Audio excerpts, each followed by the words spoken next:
Oke, baiklah. Bagaimana kalau sekarang kita mendiskusikan bagaimana cara pintar korupsi? Sebuah peluang emas yang tidak akan terjadi lagi dalam masa yang akan datang, yaitu kalau Anda yang menjadi pejabat saat ini atau yang punya kesempatan dalam sisa periode ini mendapatkan jabatan, sebaiknya Anda korupsi dengan semaksimum mungkin dalam periode sisa saat ini, yaitu dalam 3 tahun ke depan ini. Sungguh, Anda harus memanfaatkan dengan baik momen ini untuk korupsi. Mumpung korupsi saat ini dibiarkan, manipulasi jabatan untuk kepentingan diri sendiri dan kelompok sendiri dibiarkan, tidak dihukum. Melanggar sumpah jabatan, kita tidak ditindak. Bahkan terang-terangan makan hak rakyat, tidak dipecat dari jabatan, apalagi dihukum. Jadi manfaatkanlah jabatan Anda semaksimum mungkin. Informasi berikut ini kita bermaksud mengajarkan kepada semua pejabat yang saat ini menjabat, mumpung New Mind belum berkuasa yang akan menghukum mati semua koruptor, Anda sebaiknya korupsi. Jadi manfaatkan waktu tersisa ini untuk menyedot harta negara, dan Anda akan dilindungi dengan para buzzer serta kepopuleran pejabat tertinggi yang dengan cantik punya pasukan media yang hanya memberitakan bagusnya saja dari karya-karya pakai hutang yang hutangnya tidak diungkap,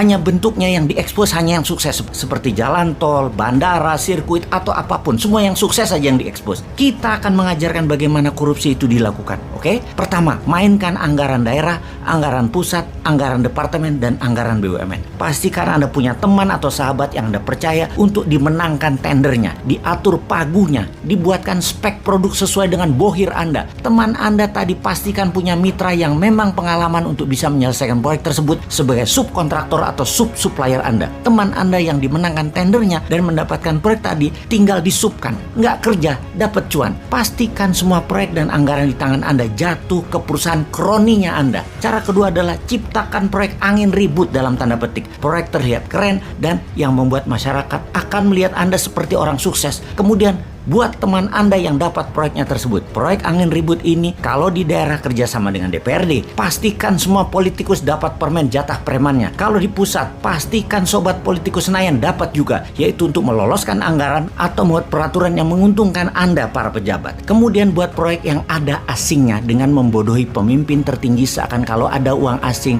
negara kita itu dianggap makmur, dengan cara membuat lembaga rating internasional kita bayar agar negara kita mendapat hutangan, agar dapat kepercayaan asing, agar proyek asing masuk, dipermudah dengan peraturan, misalnya Omnibus Law, buat aja semacam itu. Lalu karena proyeknya cross border atau antar negara, maka komisi Anda sebagai pejabat diletakkan di luar negeri, karena di luar negeri tidak ada PPATK-nya yang bisa cek. Akuisisi apapun libatkan pendana asing, tujuannya agar bisa bagi cuan di luar negeri. Import itu sumber korupsi karena dananya ada di luar. Jadi kita harus perbanyak import. Setelah memainkan anggaran, maka kita akan membuat peraturan yang menguntungkan kita dengan membuat kebijakan yang menguntungkan bisnis kita. Saat ini Anda sebagai pejabat boleh berbisnis, walau sebagai menteri atau pejabat-pejabat lainnya yang dalam sumpah jabatan Anda tidak boleh memperkaya diri sendiri dan memperkaya orang lain. Tapi tenang, selama Anda mendukung pemimpin populer, Anda aman. Kemudian manfaatkan anggaran pemerintah daerah atau departemen atau apapun untuk membuat Anda terkenal, seperti main di sosial media, di media mainstream. Semua acara-acara Anda harus ada dan harus dimediakan. Pokoknya Anda fokus terus memanfaatkan dana gubernuran, dana bupati, dana menteri untuk membuat Anda terlihat bekerja, terlihat bijak, terlihat berhasil. Penting ini dilakukan karena modal untuk terus menjabat adalah Anda terkenal. Apalagi Anda mau mencalonkan diri untuk menjabat lagi. Walaupun sebenarnya itu korupsi, tapi tenang, Anda banyak yang suka pakai fasilitas jabatan, nggak apa-apa. Mobil dinas, uang dinas, pesawat kepresidenan, apapun, semua pakai aja yang namanya kedinasan. Jadi pelajaran korupsi kita simpulkan kali ini, yaitu 1. Bikin proyek angin ribut. 2. Anggaran pastikan jatuh ke rekanan dan teman kita.